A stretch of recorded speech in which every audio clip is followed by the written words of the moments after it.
Assalamualaikum warahmatullahi wabarakatuh.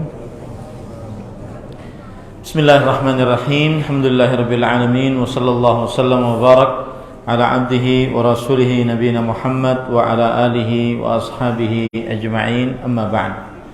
Kita lanjutkan. Kemudian yang kedua, termasuk amalan yang bid'ah dan belum ada syariatnya dari Rasulullah sallallahu alaihi wasallam pada malam nisfu Sya'ban adalah berkumpul pada malam nisfu Sya'ban. Berkumpul pada malam nisfu Sya'ban. Ini juga belum ada dalilnya dan syariatnya dari Rasulullah sallallahu alaihi wa ala alihi wasallam. Kemudian juga termasuk daripada hal yang bid'ah di dalam malam nisfu Sya'ban adalah salat yang disebut dengan salatul alfiyah, salat 1000. Dan ini caranya adalah di dalam salat tersebut membaca surat Al-Ikhlas selama 1000 kali. Dan dilakukan juga pada malam nisfu Sya'ban.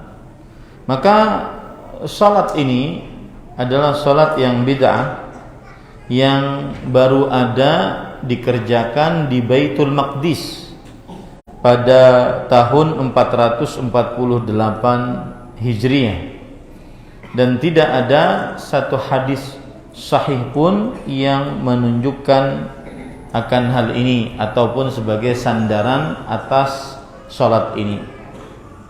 Imam Nawawi rahimahullah dalam kitab beliau Al-Majmu' Syarhul Muhadzab, beliau menyebutkan tentang salat alfiyah dan salat raghaib pada bulan Rajab. Kata beliau, wa hatani as-salatani bid'atani wa munkarani qabihan.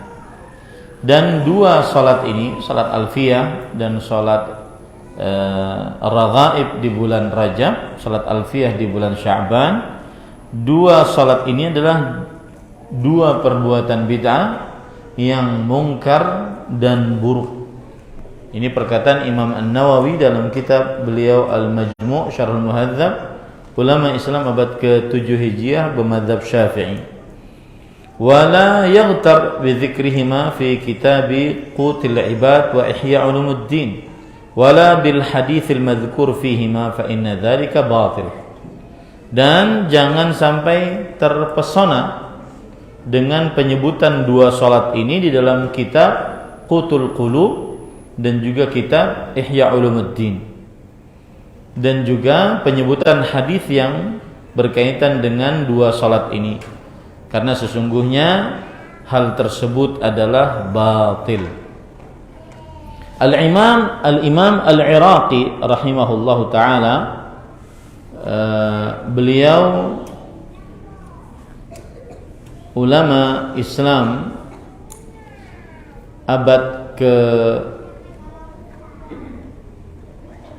Al-Imam Al-Iraqi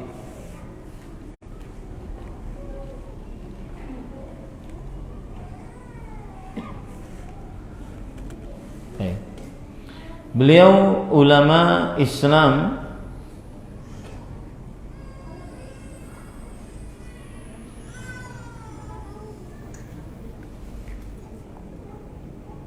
abad ke-8 Hijriah wafat, atau abad ke-9 Hijriah wafat pada tahun 806 Hijriah.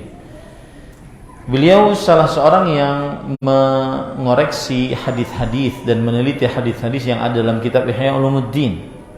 Beliau mengatakan haditsu salati lailatin nisfi min Sya'ban batil wa akhrajahu Ibnul Jauzi fil Mawdu'at.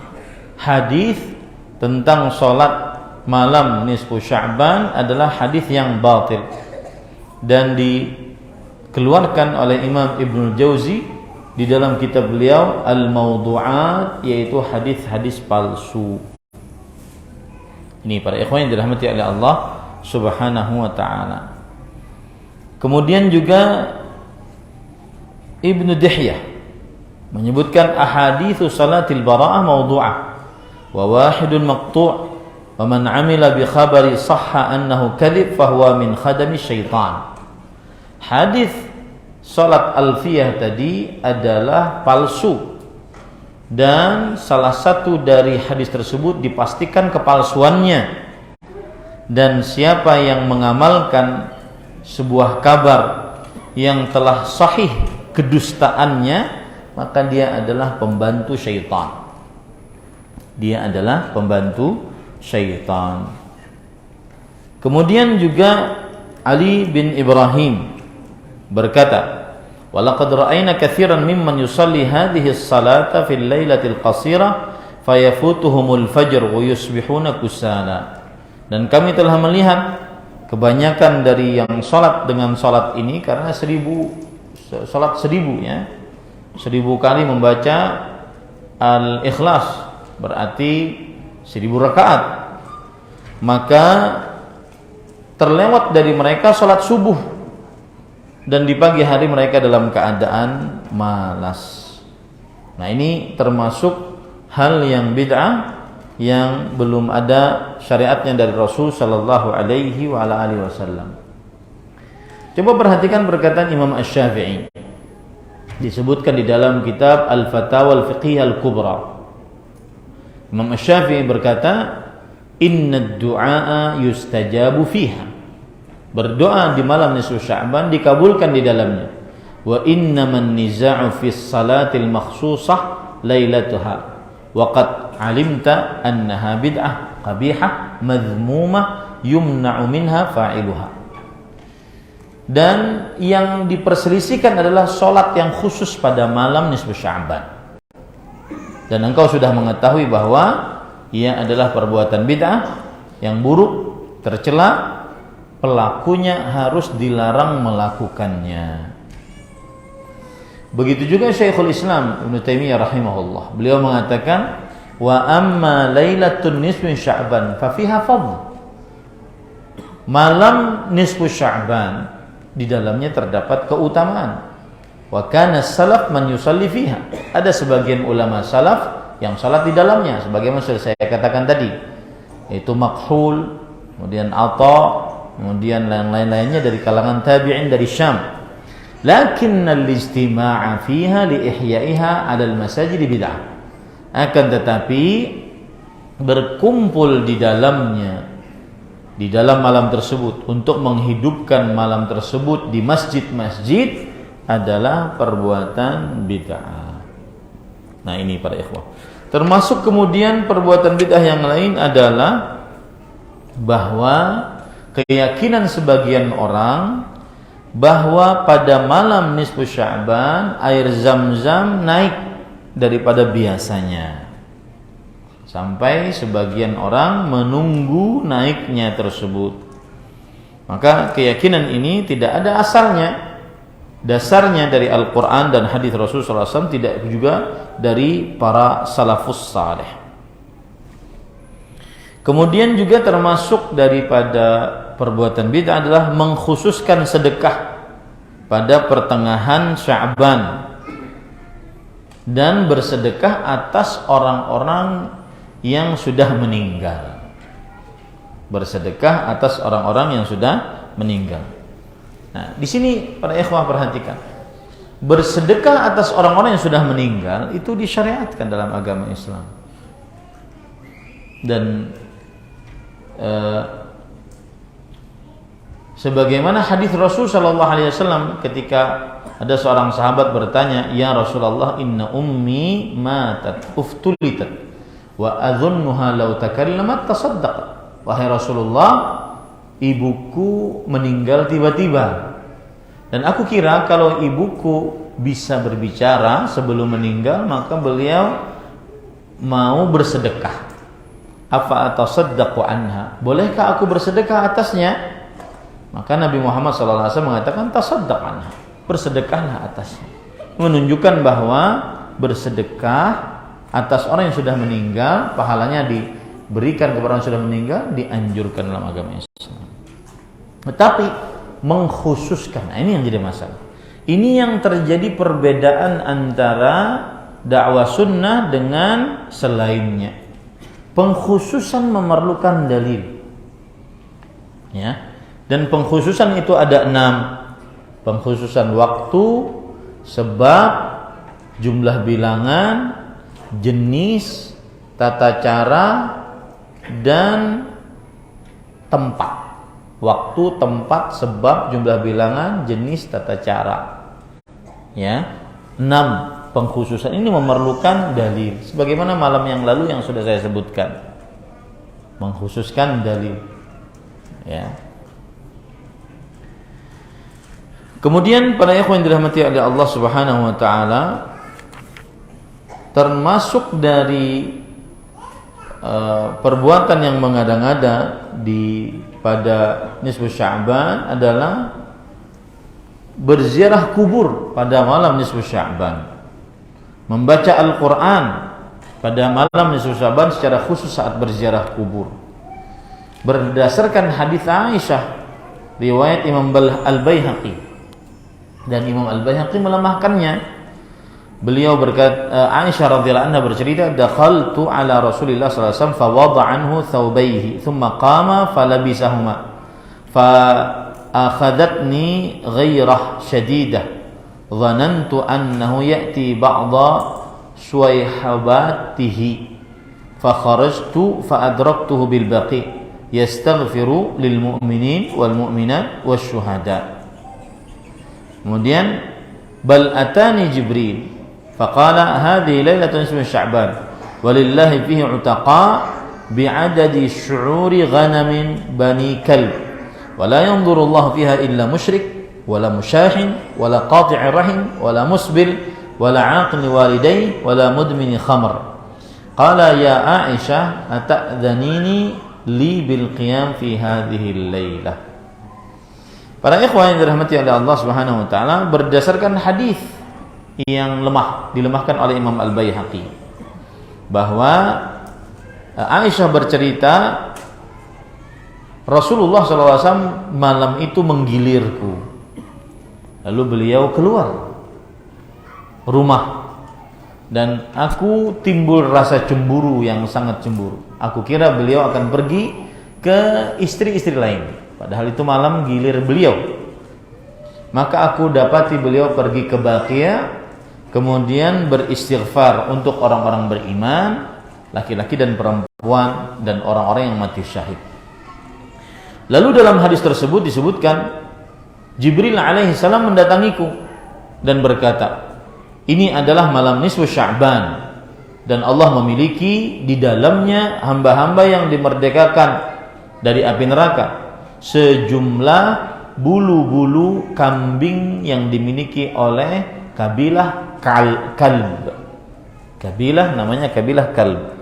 Dan Allah tidak melihat di dalam malam tersebut kepada orang musyrik, orang yang bertengkar, orang yang memutuskan hubungan rahim, orang yang memanjangkan celananya di bawah 2 mata kaki, orang yang durhaka kepada kedua orang tuanya, orang yang kecanduan minum minuman yang memabukkan.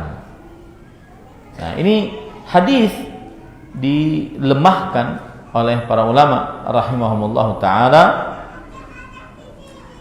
dan tidak bisa dijadikan sebagai sandaran hukum, ya.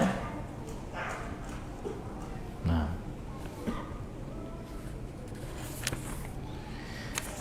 kemudian para ikhwan yang dirahmati oleh Allah Subhanahu wa ta'ala, ada lagi yang mengatakan, dan ini keyakinan yang menyimpang, yaitu bahwa nisfu Sya'ban, malam nisfu Sya'ban adalah malam Lailatul Qadar.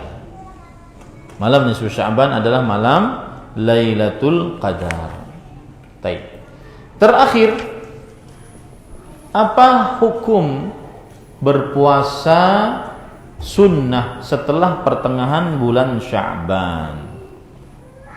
Karena ada hadis riwayat Imam Ahmad, "Idza baqiya nisfun min Sya'ban fala tasumu." Jika tersisa setengah dari bulan Sya'ban, maka janganlah kalian berpuasa.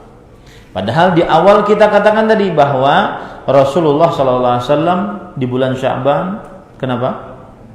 Memperbanyak puasa di bulan Sya'ban. Maka wallahu alam, pendapat yang kuat adalah bahwa tidak mengapa berpuasa setelah pertengahan bulan Sya'ban. Baik itu dia yang berpuasa dari mulai awal bulan Sya'ban sampai akhir, atau yang berpuasanya di setengah bulan Sya'ban, atau yang berpuasanya di akhir, tidak mengapa. Karena memang diperintahkan untuk berpuasa di bulan Sya'ban. Lalu hadis yang tadi bagaimana? Dilemahkan oleh jumhur ulama. Ya, jadi tidak mengapa berpuasa di pertengahan bulan Sya'ban. Nah, ini kira-kira yang bisa saya sampaikan tentang bulan Sya'ban dan apa saja yang ada di dalamnya. Mudah-mudahan kita senantiasa bisa mengisi bulan Sya'ban tersebut dengan puasa. Kemudian juga yang paling utama adalah saling memaafkan di bulan Sya'ban. Berkelahi di selain bulan Sya'ban diharamkan, dan lebih ditekankan lagi untuk saling menghalalkan di bulan Sya'ban, terutama antara para kerabat, para rahim. Ya, hendaklah dia saling memaafkan di bulan Sya'ban. Wallahu a'lam. Dan saya ingin menasihatkan sebagian kaum muslimin, terutama kita di Kalimantan Selatan, kadang-kadang nisfu Sya'ban, puasa di siang harinya dan ibadah di malam harinya lebih dahsyat, lebih diamalkan, lebih masyhur di tengah masyarakat dibandingkan puasa hari Arafah dan puasa hari Asyura. Tanggal 9 Dzulhijjah, hari Arafah, atau tanggal 10 dari bulan Allah Al-Muharram, hari Asyura. Maka ini menyimpang, karena berpuasa di pertengahan bulan Sya'ban dalilnya tidak kuat, bahkan palsu. Sedangkan berpuasa pada hari Arafah atau berpuasa pada hari Asyura, hadisnya adalah hadis yang sahih, riwayat Bukhari dan Muslim di dalam kitab sahihnya, atau riwayat Muslim. Nah, semestinya yang sahih lebih dimeriahkan untuk diamalkan, meskipun amalannya sunnah. Dan benar perkataan Abdullah bin Mubarak, fi sahihil hadis syughlun an saqimih. Dalam hadis-hadis yang sahih sudah menyibukkan dibandingkan mengamalkan hadis-hadis yang lemah. Nah, wallahu a'lam. Bolehkah puasa sunnah Senin Kemis ditambah dengan puasa Ayyamul Bid? Boleh, tidak mengapa.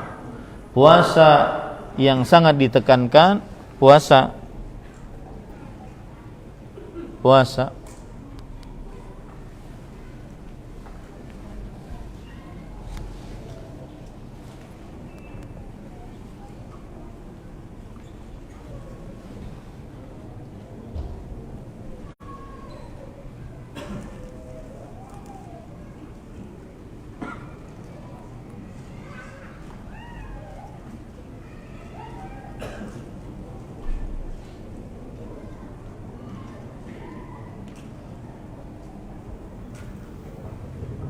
Baik.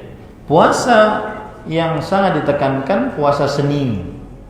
Karena Nabi Muhammad SAW ditanya tentang berpuasa Senin. Kemudian beliau mengatakan, "Dzaka yaumun wulidtu fihi." Itu hari aku dilahirkan di dalamnya. Dan juga puasa Kamis, karena di dalamnya diangkat amalan. Meskipun sebagian ulama hadis melemahkan puasa Kamis, tetapi pendapat yang lebih dikuatkan, Senin dan Kamis sangat dianjurkan untuk berpuasa berdasarkan mazhab jumhur ulama. Kemudian ditambah dengan hari Ayyamul Bir 13, 14, 15. Tidak mengapa. Baik itu bertepatan dengan puasanya hari Senin tanggal 13 atau puasanya hari Kamis tanggal 13 atau 14 atau 15, maka boleh saja dia menambah. Dan perhatikan baik-baik, dukhulul jannah, masuk ke dalam surga, bi rahmatin minallah wa fadl, dengan rahmat dan karunia Allah.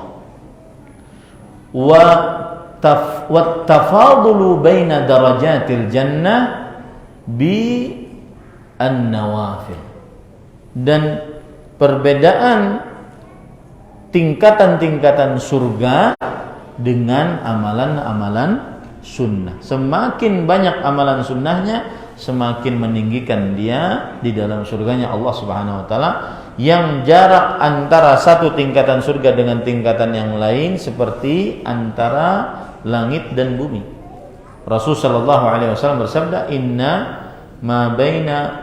fil jannati mi'ata darajah, sesungguhnya di dalam surga ada 100 tingkatan. Ma baina kulli darajatain kama baina as-sama'i wal ardh, di antara tingkatan dengan tingkatan ini seperti antara langit dan bumi, dan itu didapat dengan amalan-amalan sunnah. Dan termasuk amalan sunnah, puasa sunnah Senin, Kamis atau hari putih. Wallahu a'lam. Apa hukumnya mengkhususkan bacaan istighfar sebelum iqamah salat 5 waktu? Saya belum tahu dalil mengkhususkan istighfar sebelum iqamah. Ya.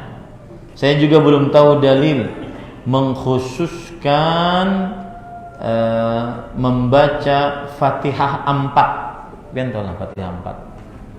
Fatihah 4 itu surah Al-Fatihah, Al-Ikhlas, Al-Falaq, An-Nas sebelum takbiratul ihram imam ketika mengimami sholat. Ya. Nah, ini belum tahu ada dalil yang menunjukkan akan hal tersebut. Wallahu a'lam.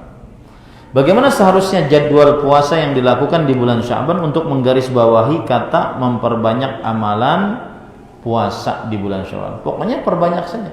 Mau dia setiap hari, setiap Senin Kemis, mau dia 13, 14, 15, mau dia puasa setengah bulan, mau dia puasa setengah bulan pertama atau setengah bulan terakhir, perbanyak saja puasa di bulan Sya'ban.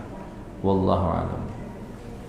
Kenapa banyak orang yang berani membuat hadis palsu, padahal Rasulullah Shallallahu Alaihi Wasallam mengancam dalam hadis bahwa siapa yang berdusta atas namaku maka dia menyiapkan tempatnya di neraka? Jawabannya adalah karena beberapa sebab. Yang pertama karena faktor politik, kekuasaan, menjilat pemerintah.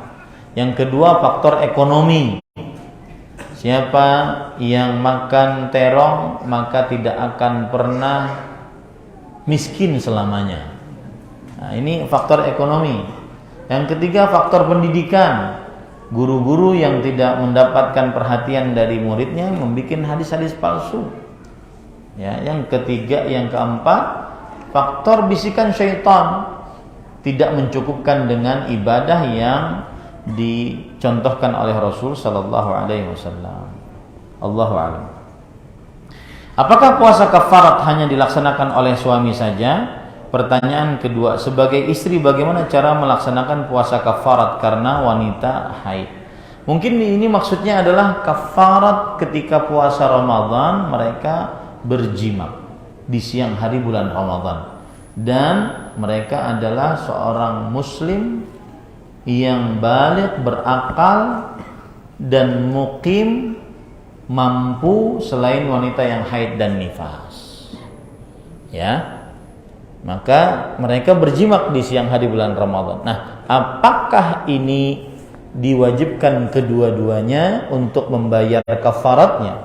Kafaratnya kafarat besar ini, karena ini dosa besar. Ya, yaitu yang pertama adalah memerdekakan budak atau berpuasa 2 bulan berturut-turut, atau bersedekah kepada 60 fakir miskin. Maka yang seperti ini dilakukan oleh keduanya jika bininya hakun jua. Jika bininya istrinya juga menginginkan, ya. Wallahu a'lam. Saya mendengar keputusan dewan di Fatwa TV, wanita haram memotong rambut pendek, sementara para nabi dan rasul rambutnya panjang, sementara para nabi dan rasul rambutnya panjang. Mungkin istri nabi dan rasul, ya, rambutnya panjang. Berdosakah jika kami memendekkan rambut karena rontok, lambat kering, agak susah merawat atau cepat berbau karena berhijab seharian? Dan apakah ada dalil mengharamkannya? Manakah batas panjang rambut laki-laki dan perempuan?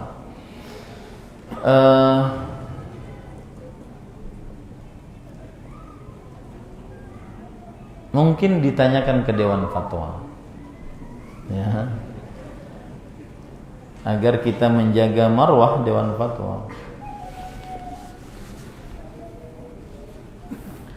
Yang jelas, istri-istri Nabi Muhammad SAW sepeninggal Rasulullah SAW, syu'uruhum kal wafrah. Rambut-rambut mereka itu seperti wafrah, yaitu hanya sampai di sini, ya, sampai telinga. Rambut istri-istri Nabi Muhammad SAW. Ini disebabkan karena mereka tidak diperintahkan untuk berdandan sepeninggal Rasulullah SAW. Karena tidak boleh menikahi istri-istri Nabi Muhammad SAW. Adapun perempuan yang bukan istri Nabi, maka diperintahkan untuk memanjangkan rambutnya. Dan asal hukum perempuan, rambutnya panjang. Tetapi apakah tidak boleh sama sekali memotong rambutnya? Jawabannya boleh, terutama jika menyulitkan dia untuk beraktivitas. Terlalu panjang sampai ke burit misalkan, ya, makanya tidak mengapa untuk dipotong.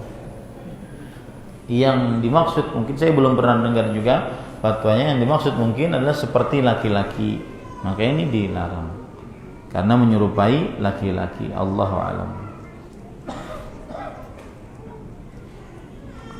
Apa perbedaan antara syuruk, isyraq dan waktu terbit matahari, dan kapankah berapa menit waktu yang tepat untuk sholat 2 rakaat setelah terbitnya matahari? Bagaimana dengan jadwal waktu awal sholat duha? Ini sebenarnya hadisnya riwayat Imam Tirmidzi dan ada yang melemahkan, tapi dikerjakan oleh dan disahihkan oleh sebagian ulama hadis. Rasulullah SAW bersabda, "Man shalla as-subha fi jama'ah." Barang siapa yang salat subuh secara berjamaah, thumma qa'ada yadhkurullah hatta tal'a syams. Lalu dia duduk berzikir kepada Allah sampai terbit matahari. Ya. Sampai terbit matahari sekitar dan ditinggikan sekitar setengah tombak. Kemudian dia sholat 2 rakaat, maka itu adalah seperti dia mendapatkan pahala umrah yang sempurna, yang sempurna, yang sempurna. Nah, hadis ini apa disebut sholatnya? Ada yang mengatakan dia sholat syuruk, ada yang mengatakan dia sholat isyraq, ada yang mengatakan dia sholat awal duha. Jadi apa yang disebutkan oleh penulis pertanyaan tadi semuanya benar. Disebut juga sholat syuruk, disebut juga sholat isyraq, disebut juga sholat duha di awal waktu.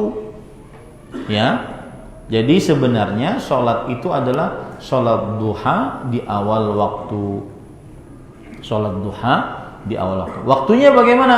Waktunya tidak ada batasan menitnya. Siapa yang membatasi dengan menit maka sudah menyimpang. Karena pembatasannya adalah dengan matahari, kira-kira ketika matahari terbit kemudian bayangan setengah tombak. Nah, seperti itu. Adapun dengan menitnya maka tidak disebutkan. Wallahu a'lam.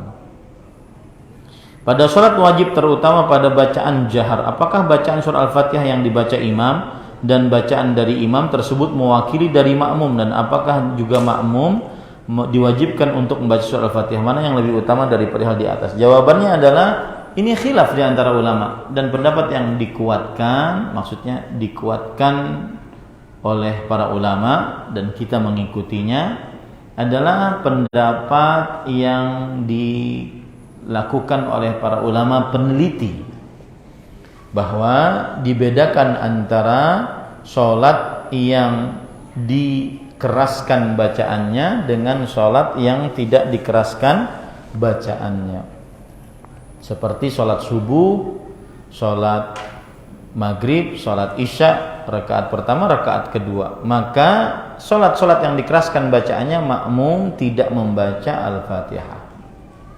Disebabkan kenapa? Karena Allah berfirman, wa idza quri'al qur'anu fastami'u lahu wa ansitu la'allakum turhamun.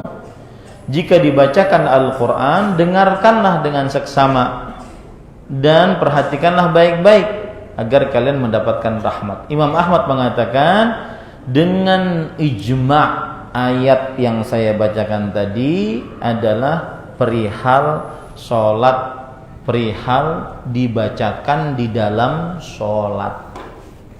Makanya makmum mendengarkan, kecuali sholat yang dilirihkan bacaannya, makanya pada saat itu makmum membacanya. Dan juga ada hadis riwayat Imam Malik dalam kitabnya Al-Muwatta bahwa Rasul sallallahu alaihi wasallam pernah bersabda ketika ada sahabatnya di belakang yang ikut membaca di belakang beliau. Kata beliau, "Mali unaza'u fil Qur'an." Mengapa aku ditandingi bacaanku saat membaca Al-Qur'an? Jadi beliau baca, di belakang juga baca. Kemudian beliau bersabda, "Fala taf'alu illa bi Fatihatil kitab." Jangan lakukan kecuali surat Al-Fatihah. Lalu setelah beberapa lama, bahkan sampai surat Al-Fatihah pun dilarang. Fantahan nasu min qira'atihim fima jahara fihi Rasulullah SAW. Maka orang-orang pun berhenti dari membaca dalam bacaan-bacaan yang dikeraskan oleh Rasulullah sallallahu alaihi wasallam. Wallahu a'lam. Bagaimana hukumnya saya ingin berangkat umrah menggunakan vaksin palsu? Saya tidak pernah divaksin. Sertifikat saya palsu, beli dengan seseorang yang bisa membuatkan peduli lindungi. Apa hukumnya seorang istri pergi umrah suami tidak mengizinkan? Dan apa pula wanita bersuami berangkat umrah suaminya membolehkan sedangkan suaminya tidak ikut? Hukum vaksin palsu, nanti umrahnya dikhawatirkan palsu. Kadang itu. Baik. Yang jelas Rasul sallallahu alaihi wasallam bersabda, "Man ghasya falaysa minna." Yang menipu bukan dari kami. Ya, yang menipu bukan dari kami. Mendingan tidak usah pakai yang palsu. Jujur saja. Aku kada vaksin, aku hendak umroh. Kayak apa caranya? Ya. Jadi jangan dipalsukan. Terus terang saja. Saya tidak vaksin, tapi saya ingin umrah. Cari jalan buat saya. Ya, maka pada saat itu jika dia dapat jalan tanpa memasukkan, maka itu yang lebih utama. Taib. Seorang istri ingin pergi umrah, suaminya tidak mengizinkan, maka jika itu adalah umrah wajibah, maka larangan suami tidak berlaku. Jika itu umrah wajibah, umrah Islam, umrah pertama, maka larangan suaminya tidak berlaku. Tetapi suami wajib tetapi istri wajib dengan mahramnya. Ya, tetapi istri wajib dengan mahramnya. Dan pendapat yang lebih kuat, ini saya nasihatkan ya. Sekarang di Arab Saudi sudah memperbolehkan perempuan tanpa mahram boleh berumroh. Dulu kan dengan mahram. Gara-gara dulu dengan wajib dengan mahram dan seorang perempuan ingin berumrah atau berhaji tanpa mahram, akhirnya dibuatkan mahram palsu. Bermahram ke ustadznya sampai bulik jadi mahramnya. Nah, Nah, sekarang sudah tidak ada lagi Arab Saudi membolehkan untuk perempuan tanpa mahram, yang penting ada kawan-kawannya. Akhirnya, mohon maaf ini, sebagian para pendakwah nyari-nyari dalil. Yang dulunya kenceng tanpa mahram, sekarang sudah mengendor demi duit. Demi apa? Jamaah banyak. Ya, saya nasihatkan ini, ittaqullah. Saya khawatir itu tatabbu'u rukhsal ulama. Saya khawatir itu mengikuti keringanan-keringanan para ulama yang masuk kepada perbuatan zindiq. Dan pendapat yang lebih kuat adalah tetap wanita wajib dengan mahramnya. Wajib dengan mahramnya. Baik itu umrah wajibah atau haji wajib. Wajib dengan mahramnya. Karena Rasulullah SAW bersabda, la yahillu limra'ah tu'minu billahi wal yawmil akhir an tusafira illa wa ma'aha dzu mahram. Tidak halal seorang wanita yang beriman kepada Allah dan hari akhir untuk bersafar kecuali bersama mahramnya. Lalu ada seorang laki-laki mengatakan, inni tutubtu fi ghazwati kadza wa kadza wa imraati kharajat hajah. Aku tertulis dalam peperangan ini sebagai pasukan, sedangkan istriku ingin keluar melaksanakan ibadah haji. Kata Rasul sallallahu alaihi wasallam, intaliq fahujja ma'a imra'atik. Pergilah engkau berhaji bersama istrimu. Hadisnya seperti matahari di siang bolong. Ya. Dan Imam Ibnu Utsaimin ketika mengatakan hadis ini, di situ Rasul sallallahu alaihi wasallam tidak bertanya kepada perempuan tersebut, kepada laki-laki tersebut, istrimu ada kawan yang bisa memberi rasa aman kada? Tidak. Langsung Rasul SAW mengatakan, pergi berhajilah bersama istrinya. Ya, jangan bermudah-mudah para ikhwan. Jangan bermudah-mudahan, apalagi demi dunia. Ya. Maka tidak boleh, boleh seorang istri pergi umrah wajibah tanpa izin suami, karena itu wajib. Dia hak Allah didahulukan daripada ketaatan kepada suami. Tetapi wajib dengan mahram. Nah itu. Nah, dan apabila wanita bersuami berangkat umrah, suaminya membolehkan sedangkan suaminya tidak ikut, boleh saja, tetapi wajib dengan mahram. Kan mahramnya bukan suami saja, bisa bapaknya, bisa kakaknya laki-laki, bisa adiknya laki-laki yang sudah baligh, bisa pamannya, bisa menantunya, bisa mertuanya, macam-macam mahram bagi perempuan. Yang penting jangan ustadznya. Ya.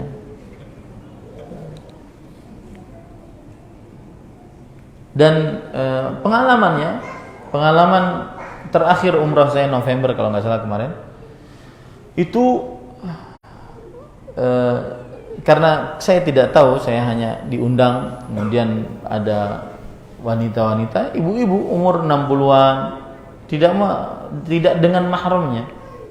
Akhirnya ketika ada kejadian jatuh atau apa, tidak bisa kita memegangnya karena bukan mahram. Karena bukan mahram. Siapa yang mau megang? Semakin tua semakin perlu mahram.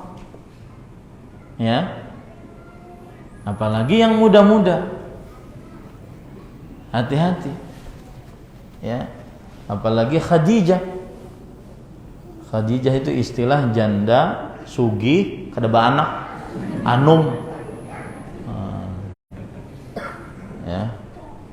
Wallahu a'lam.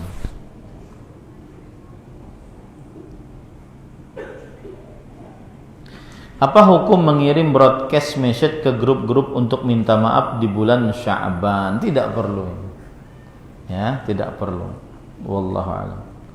Bolehkah puasa pada hari akhir bulan Sya'ban yang besoknya adalah sudah jatuh pada bulan Ramadan? Rasul sallallahu alaihi wasallam bersabda, la tuqaddimu Ramadan bi shaumi yaumin aw yaumain illa an yasuma ahadukum sauman falyasumhu. Janganlah kalian mendahului puasa Ramadan dengan puasa sehari atau 2 hari sebelumnya, kecuali orang yang merupakan kebiasaan berpuasa, maka baru boleh dia berpuasa. Misalkan nih, besok hari Senin adalah tanggal 29 Sya'ban dan besoknya Selasanya Ramadan. Kebiasaan dia puasa hari Senin, maka boleh saja dia berpuasa karena Seninnya, bukan karena sebelum bulan Sya'bannya. Wallahu a'lam. Saya sudah mengamalkan puasa Daud. Apakah dibolehkan ditambah puasa Senin dan Kamis dan puasa 3 hari sebulan? Jawabannya, puasa Daud lebih afdal daripada Senin dan Kamis daripada 3 hari setiap bulan. Nanti hitungannya ngaco. Ya. Misalkan pian semestinya berbuka di hari Senin karena Ahadnya puasa. Berbuka di hari Senin. Karena ingin puasa Senin Kamis, akhirnya puasa lagi Seninnya. Ya, akhirnya puasa lagi Seninnya. Lalu Selasanya bagaimana? Nah, ini kan bingung nanti. Ya, Selasanya setengah puasa setengah kada. Nah, ini bingung nanti hitungannya. Jadi yang paling utama itu begini dalam beramal. Khairul a'mali adwamuha wa in qalla. Sebaik-baik amalan adalah yang dikerjakan terus-menerus meskipun sedikit.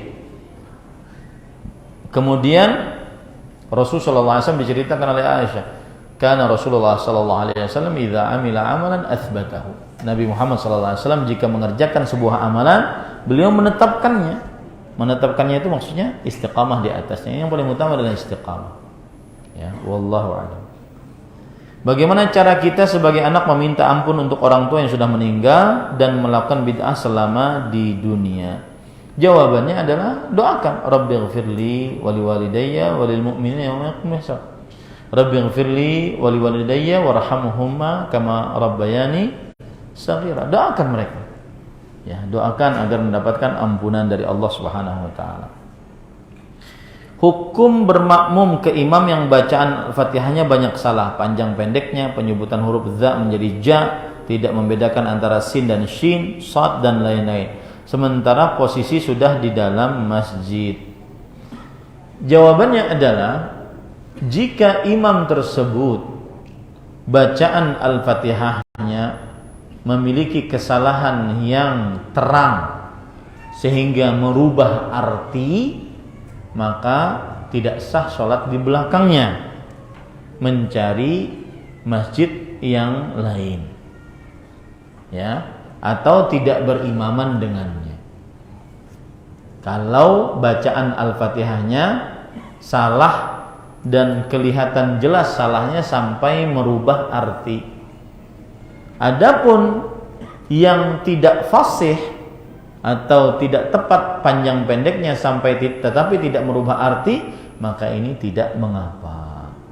Ya, tidak mengapa. Makanya amalkan hadis Rasul sallallahu alaihi wasallam dalam peimaman.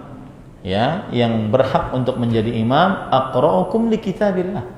Yang paling banyak hafalannya terhadap Al-Qur'an, ya. Wallahu a'lam. Berapa ada kisah, ada orang yang sangat suka untuk sholat, untuk menjadi imam. Pokoknya sidin mahadangi, imamnya kada datang, sidin langsung maju. Sangat suka untuk jadi imam, padahal bacaannya tidak memadai, hafalannya juga kurang dan salah-salah. Suatu ketika pas jadi imam tetapnya tidak datang karena garing, maka akhirnya yang tadi langsung maju. Kemudian baca surat Al-Kafirun. Qul ya ayyuhal kafirun la a'budu ma ta'budun wa la antum 'abiduna ma a'budu wa la ana 'abidun ma 'abadtum wa la antum 'abiduna ma a'budu wa la ana 'abidun ma 'abadtum. Yang di belakang makmumnya munyak. Ujar si makmum yang di belakang, dilakumin aja gin sudah. Ini makmum batal salatnya. Ya. Nah, itu kejadian nyata itu. Ya, kejadian nyata. Baik, berapa usia anak yang boleh dijadikan mahram saat safar? Al-hukm yadullu ma'illati wujudan wa adam. Hukum berputar sesuai dengan sebabnya. Untuk apa mahram itu? Untuk menjaga. Kalau mahramnya umur 2 tahun, inilah mahram katanya. Ya. Jadi ada seorang perempuan dinazar oleh laki-laki. Kan syarat dinazar harus ada mahram. Lalu ditanyalah perempuan tersebut, di mana melakukan nazar? Di warung bakso. Siapa yang menjadi mahramnya? Adingku umur 3 tahun. Nah, itu ngarannya makan bersama, ya, bukan nazar. Maka kembali kita ke permasalahan tadi adalah seorang yang di sini khilaf di antara ulama. Ada yang mengatakan dia mumayyiz umur 7 tahun ke atas, atau dia mengatakan dia baligh. Tapi yang lebih kuat wallahu alam, dia yang bisa menjaga keluarga perempuannya, ya, dan harus laki-laki, tidak boleh perempuan. Itulah yang disebut dengan mahram. Wallahu alam. Apakah boleh saya guru dapat gaji tapi saya tidak mengajar, banyak tidak masuk mengajar, gaji saya tiap bulan saya ambil? Haram. Ini namanya membunguli, ya, haram ini, nggak boleh. Kenapa? Karena seorang yang di atas kontrak sesuatu, dia mendapatkan gaji atasnya, harus dia mengerjakan yang sudah disepakati. Yang tidak disepakati, yang tidak mengerjakan kesepakatan tersebut, maka dia berarti mengambil hartanya dengan cara yang haram. Jangankan tidak masuk, saat waktu begawi saja menggunakan untuk selain pekerjaan, perbuatan selain pekerjaan itu diharamkan dalam agama Islam. Contoh nih, disebutkan ada kitab Syekh kita, Syekh Abdul Muhsin bin Hamad Al-Abbad, ahli hadis Baqiyatus Salaf, ulama salaf yang tersisa, guru besar di Masjid Nabawi. Beliau mempunyai kitab Kaifa yu'addil muwadzafu al-amanah, bagaimana seorang pegawai melaksanakan amanahnya. Maka di situ disebutkan bahwa kalau ada seorang pegawai, ini perhatikan ya, yang dia tugasnya melayani masyarakat, maka tidak diperbolehkan dia menolak tamu dari masyarakat. Sedangkan apabila ada seorang muslim biasa, apabila ada tamu ingin bertamu ke rumahnya, dia berhak untuk tidak mengizinkan tamu tersebut untuk bertamu ke rumahnya. Beda dengan yang tadi. Kenapa? Karena ini adalah kewajiban, sedangkan yang ini adalah hanya sebatas hubungan muamalah. Paham maksud saya? Nah, hati-hati yang merupakan pegawai-pegawai dan dia tugasnya melayani masyarakat. Tidak boleh dia menutup pintu kalau itu waktu kerja. Ya, tidak boleh menutup pintu waktu kerja. Atau juga dia gunakan waktu kerja untuk amalan-amalan sunnah. Seperti sholat duha di waktu kerja, sholat qabliyah, ba'diyah di waktu kerja, tidak diperbolehkan. Ya, kecuali kalau dia diizinkan oleh pimpinannya, oleh yang mempunyai kantornya. Nah, itu saja bermasalah. Apalagi sampai tidak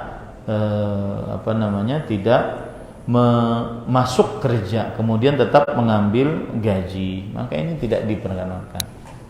Dan dikhawatirkan dia mengambil harta tanpa kebenaran, dan itu sangat berpengaruh kepada kehidupan dia, kehidupan anak istrinya, dan seterusnya. Dan ketahui baik-baik, harta haram itu panas dan mendatangkan kehilangan berkah padanya, cepat habis, kalaupun masih tersisa tidak mendatangkan manfaat yang banyak. Wallahu alam, ini yang bisa disampaikan. Dan saya berpesan, insyaallah bulan depan, bulan Maret, kita akan kajian Islam intensif tentang puasa dan Ramadan. Saya berharap agar para jamaah bisa berhadir dan mengajak keluarga-keluarganya, sehingga kajian Islam intensifnya bermanfaat. Nanti kita akan atur waktunya kapan yang lebih tepat. Apakah jamaah lebih mengedepankan di waktu malam ataukah di hari Ahad, nanti kita lihat ya. Yang jelas saya sudah niat untuk di Al-Amin tahun ini kita akan mengadakan kajian Islam intensif tentang puasa dan Ramadan. Siapa tahu ini adalah Ramadan terakhir kita. Jadikan Ramadan ini sebagai bekal terindah untuk kita berhadapan dengan Allah Subhanahu wa taala. Ini yang bisa kita sampaikan. Kita cukupkan dengan kafaratul majlis.